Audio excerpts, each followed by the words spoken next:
Hey guys, welcome back. Thanks for joining me today. We're going to look at a couple of little random bits, guys. So I picked up some fenders off eBay. So we went to get those the other day, so we can take a peek at those. And also taking apart the springs as well, getting them ready to take out to the sandblaster so that they can be blasted and then prepped and rebuilt. So we'll take those apart. And then finally then, guys, we'll look at fitting the reproduction break-off rivets to the frame gussets at the front there so that we can fit the bumper, and that doesn't go entirely to plan, so it's worth having a look at that there. We'll have to work out what we're doing with that, because there seems to be a problem here with these ones that I've managed to source in the UK, so I'm not sure what's going on there, but maybe you guys will have some ideas in the comments. So let's have a look at these fenders firstly then, and take a look at what I managed to pick up. So these are the ones I got off eBay. They're pretty good. They're not as good as I thought, as is often the case with eBay. You know, things look a little bit better than they often are, and these are fenders, so there's going to be a bit of damage to them. You've got to expect that, and you've got to do a bit of repairs. But they're pretty nice. If we get close up to this one, then you can see the important thing about them for me is that the tops are straight and the sides are straight as well, so that's pretty good. You know, the lines are all good. They're all not dinged up and everything like that, so that's nice. And it's got cool things like the grommet's still there, and I've never seen an intact junction block on them one either, actually. That's pretty cool. So there's some hardware on here to remove, which is nice, but they're pretty good. There's some damage and repairs. There's repair down here on this one. This guy has been repaired here, so that needs redoing, so I have to get some metal bent up to do that, and it's dirty underneath there and everything, but it's not bad, I think, here, guys. So we'll just do get these blasted and then see how things are going to turn out, but there will be some repairs going on. But one of the interesting things, guys, like we were saying previously about the MB Ford differences, the Willys Ford differences, is that on the Ford they used a single stamped piece here, and this area here was just a single stamped piece, right? So they could obviously make the tooling easier than using the manpower, whereas Willys bent single pieces and then spot welded, should I say, on, which is interesting. So there is a design difference here between MB and Willys fenders, so just bear that in mind.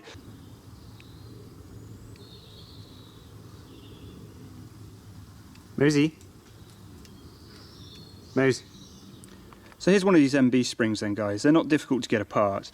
All you've got is the rebound clips need to come off first, and you can see there's a tab in there. So you undo the tab with a chisel, so just knock it out, and then you remove this lower portion, so bang that across then, and then you can just slide these off. So there's 4 on each one to do. They're quite straightforward.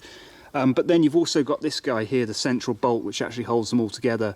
And I reckon the best way to do this is with an impact wrench, because the central bolt will try and turn, and it's difficult to, this one hasn't got anything to counter hold on the other end, and some of them have got a flathead, which is not really much use. So impact wrench is the best way to get them apart. So whiz them apart, get the leaves separated, and then keep them all together with a piece of wire so that you know what's going on, because they've worn together over the years and put wear patterns in and ridges, so you don't want to separate them and lose those wear patterns, because they might not work as well. They need to go back together in the same way, so keep them together once they're done then, guys.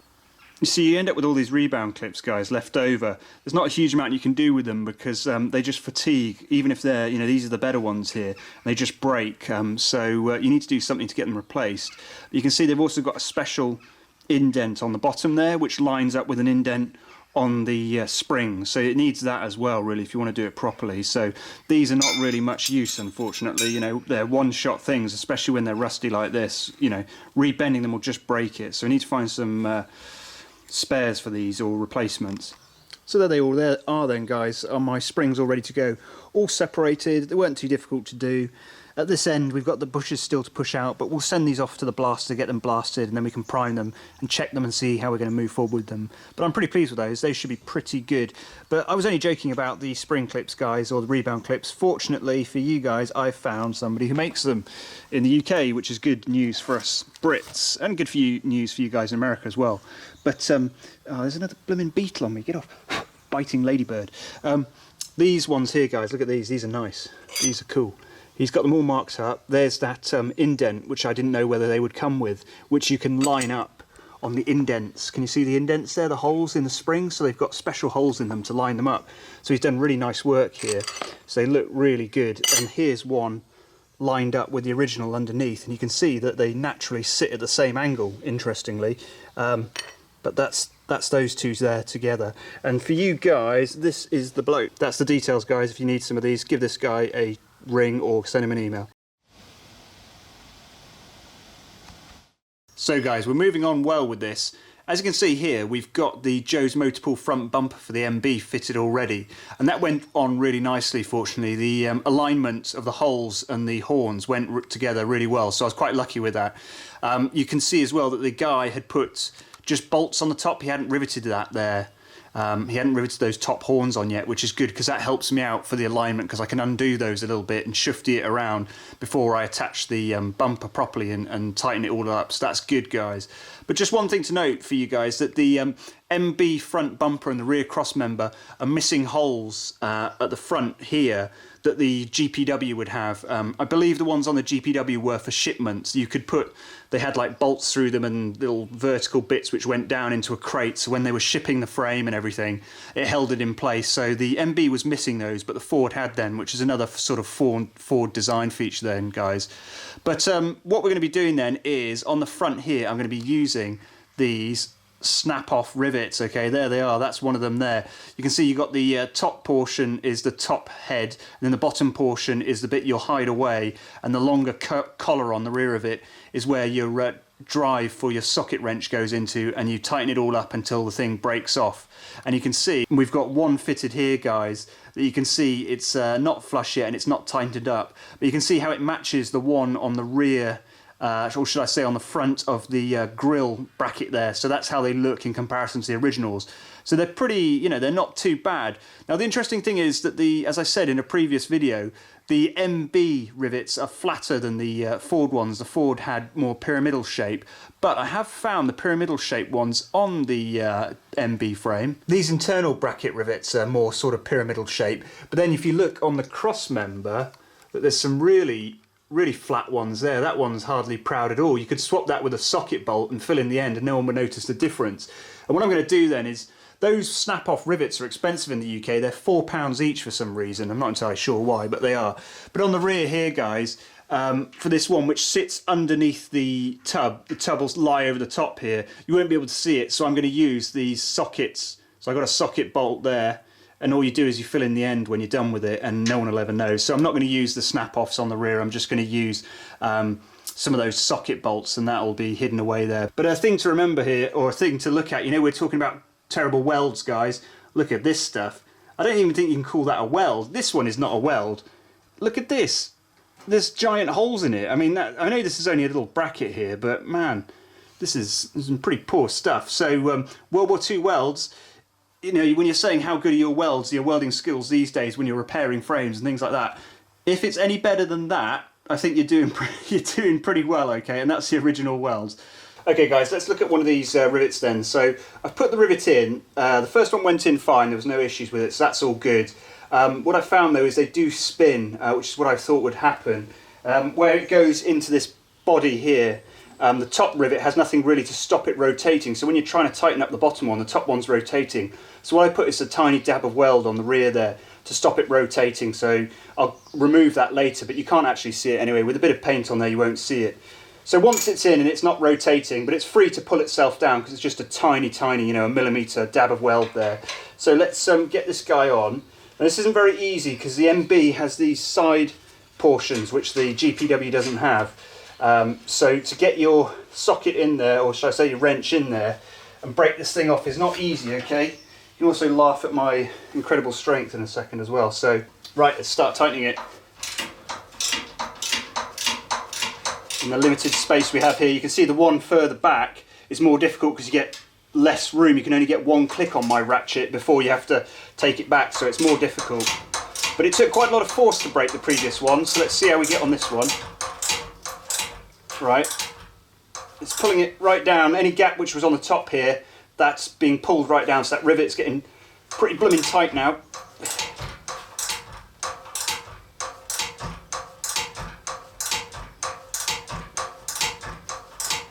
Still going.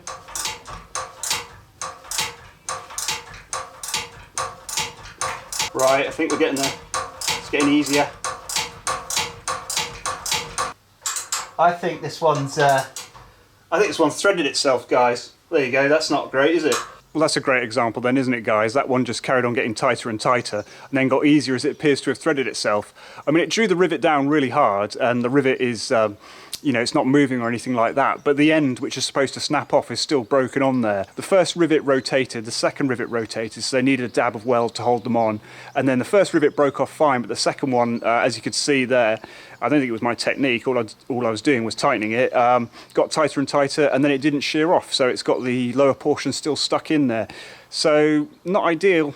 If it was in a visible place, you couldn't leave it like that, but with this one, I think we'll be leaving it at the moment. We'll have a think about it, but let's try another one then. So you can see, guys, this one here has done the same thing then. It got firmer and firmer, really firm, and then just loosened up again.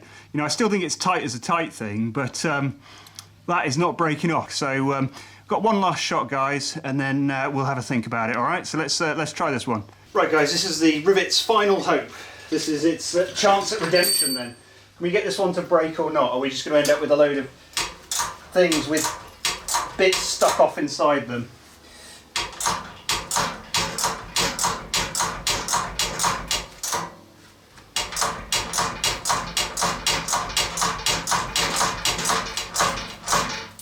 Oh, right, this one's feeling different.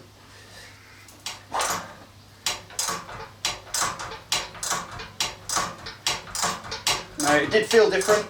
It's feeling like it's being weird again. It's getting easy. Hey, right, we got one. Okay, guys, I've had another play, and the left one, yeah, they're definitely screwed up, guys. It just rotates, so that's no good at all. What about the right one? Well, good. So I had to look at this closer up, right, guys, and this is pretty crappy. Okay, so the guy on the left is the last one, and as you can see, that doesn't look right, does it? The one on the right looks okay. What's going on here? The whole lower portion of that rivet has sheared rather than the end portion. So yeah, what can I say about them? They look great. You know, they do look good, but they don't work. From what I've just found out there, I mean, I don't think I did anything wrong.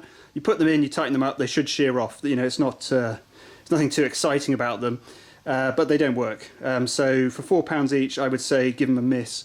Use the socket bolts, fill in the heads, and no one will be any wiser. It doesn't really matter on these gussets. They're just really for looks, really, at the front here. They'll be welded on anyway, so they're not taking any load or anything exciting like that. But it would be nice if they'd worked out properly. I'll sleep on it, I'll give it a little bit of time, have a think about what I'm going to do, whether I'm going to actually remove them or not. Yeah, that's the snap-off rivets, guys. They snap off in the way they're not supposed to, and they don't work when they are supposed to. So yeah, not very impressed with that. Not very impressed, if you couldn't tell. Well, guys, that's it for today then. I'm not entirely sure what to take from that. You know, we use those rivets. Those are the ones from a local dealer in the UK. They were supposed to be used for the front gussets, so they should be the right length. The gussets were clamped down, so it should have worked, and then tightened up, and they went as tight as they could before they broke. Obviously they didn't break correctly, they just broke off or stripped themselves out, so something's weird's going on there. So I don't think it was anything that I'm doing wrong. You guys are probably able to tell me different and say, what the hell have you done here? But reading online, nobody else seems to have had much of an issue with them, but then they were a lot of American commentators, so maybe these ones in the UK are different. I'm not sure. They look different, so maybe they are. Maybe there are different types of these imitation rivets out there, but I'm sure we'll find out very shortly. But that's it for today then, guys, and there's going to be another video later this week then when we're looking at all these parts that I'm getting for the MB when they arrive, so it should be pretty cool when that happens. So if you're not subscribed, click on the subscription button, turn on notifications and like the video. But until next time, guys, that's it, so enjoy. Cheers.